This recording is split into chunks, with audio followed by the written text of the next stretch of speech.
Hello everyone, जय हिंद। स्वागत है आपका आपके अपने यूट्यूब चैनल के प्लेटफॉर्म में। आज मैं आपके समक्ष बात कर रहा हूँ भारत के नए रामसर स्थल जो कि बिहार राज्य में घोषित किए गए हैं से संबंधित महत्वपूर्ण जानकारियों के संदर्भ में।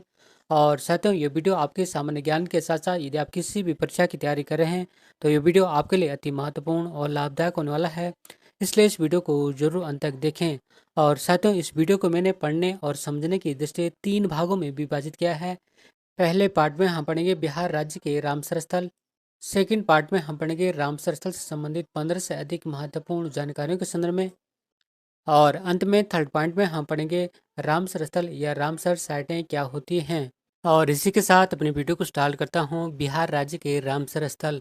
और बिहार राज्य में वर्तमान में कुल 5 रामसर स्थल हैं, जिसमें कि फर्स्ट है काबर ताल झील, और इसे वर्ष 2020 में रामसर स्थल घोषित किया गया था। और सेकंड है नागी पक्षी अभयारण्य, और इसे वर्ष 2024 में रामसर स्थल घोषित किया गया था। और थर्ड है नकटी पक्षी अभयारण्य, और इसे वर्ष 2024 में रामसर स्थल घोषित किया गया था। और फोर है गोकुल झील जो कि बक्सर में स्थित है, और इसे 27 सितंबर 2025 को रामसर स्थल घोषित किया गया था। और फिफ्थ है उदयपुर झील, और यह पश्चिमी चंपारण में स्थित है, और इसे भी 27 सितंबर 2025 को रामसर स्थल घोषित किया गया था।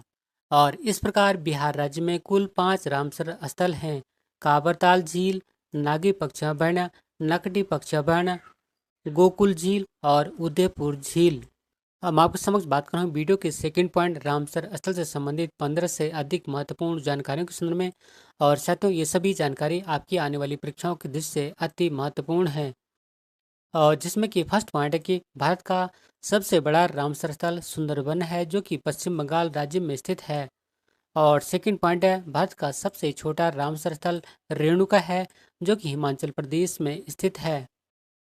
और थर्ड पॉइंट है कि भारत का सबसे लंबा रामसर स्थल वेम्बनाड झील है जो कि केरल राज्य में स्थित है। और नेक्स्ट महत्वपूर्ण पॉइंट है कि भारत में सबसे पहले वर्ष 1981 में चिल्का झील जो कि उड़ीसा राज्य में स्थित है और केवलादेव राष्ट्रीय उद्यान जो कि राजस्थान राज्य में स्थित है को रामसर स्थलों के रूप में मान्यता मिली थी। इस प्रकार कह सकते हैं कि चिल्का झील और केवलादेव राष्ट्रीय उद्यान भारत के प्रथम रामसर स्थल थे। और नेक्स्ट पॉइंट है कि भारत ने 1 फरवरी 1982 को रामसर कन्वेंशन या रामसर संधि पर हस्ताक्षर किए थे। और नेक्स्ट महत्वपूर्ण पॉइंट है कि भारत में सबसे अधिक रामसर स्थल या रामसर साइटें तमिलनाडु राज्य में स्थित हैं, और तमिलनाडु राज्य में कुल 20 रामसर स्थल हैं। और उसके बाद अर्थात दूसरे स्थान पर उत्तर प्रदेश राज्य है, जहां की कुल 10 रामसर साइटें या रामसर स्थल हैं। और नेक्स्ट महत्वपूर्ण पॉइंट है कि विश्व का पहला रामसर स्थल कोइम्बर्ग प्रायद्वीप है जो कि ऑस्ट्रेलिया देश में स्थित है। और नेक्स्ट पॉइंट है कि रामसर सम्मेलन या रामसर कन्वेंशन 2 फरवरी 1971 को हुआ था। और नेक्स्ट महत्वपूर्ण पॉइंट है कि ईरान के रामसर शहर में 2 फरवरी 1971 में हुई बैठक के कारण ही इसे रामसर सम्मेलन या रामसर कन्वेंशन के नाम से जाना जाता है। और नेक्स्ट महत्वपूर्ण पॉइंट है कि रामसर कन्वेंशन या रामसर संधि वर्ष 1975 में पूर्णतः लागू हुआ था। इस प्रकार कह सकते हैं कि यद्यपि रामसर सम्मेलन या रामसर कन्वेंशन 2 फरवरी 1971 में हुई थी, लेकिन इसकी सभी शर्तें पूर्ण रूप से वर्ष 1975 में लागू हुई थी। और साथियों, नेक्स्ट महत्वपूर्ण पॉइंट है कि 2 फरवरी को विश्व आर्द्रभूमि दिवस या अंतर्राष्ट्रीय वेटलैंड दिवस या वेटलैंड डे के रूप में मनाया जाता है। और नेक्स्ट महत्वपूर्ण पॉइंट है कि विश्व में सबसे अधिक रामसर साइटें या रामसर स्थल यूनाइटेड किंगडम या ग्रेट ब्रिटेन में स्थित हैं, जहां की कुल 175 रामसर साइटें हैं। और नेक्स्ट महत्वपूर्ण पॉइंट है कि विश्व पर्यावरण दिवस 5 जून को मनाया जाता है। और नेक्स्ट महत्वपूर्ण पॉइंट है कि आर्द्रभूमि या नम भूमि, जिसे कि अंग्रेजी में वेटलैंड कहते हैं, को बायोलॉजिकल सुपरमार्केट भी कहा जाता है क्योंकि ये जैव विविधता के महत्वपूर्ण स्रोत होते हैं। और नेक्स्ट महत्वपूर्ण पॉइंट है कि भारत में वर्तमान में कुल 93 रामसर साइटें या रामसर स्थल हैं। और साथियों, ये सभी पॉइंट आपकी आने वाली परीक्षाओं की दृष्टि से अति महत्वपूर्ण हैं।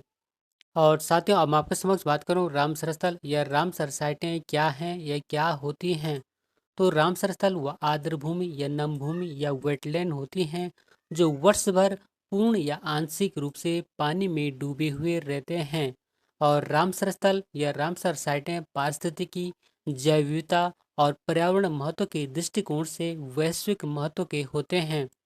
और आर्द्र भूमि या नम भूमि या वेटलैंड को रामसर सम्मेलन या रामसर कन्वेंशन 2 फरवरी 1971 के तहत अंतर्राष्ट्रीय महत्व दिया गया है।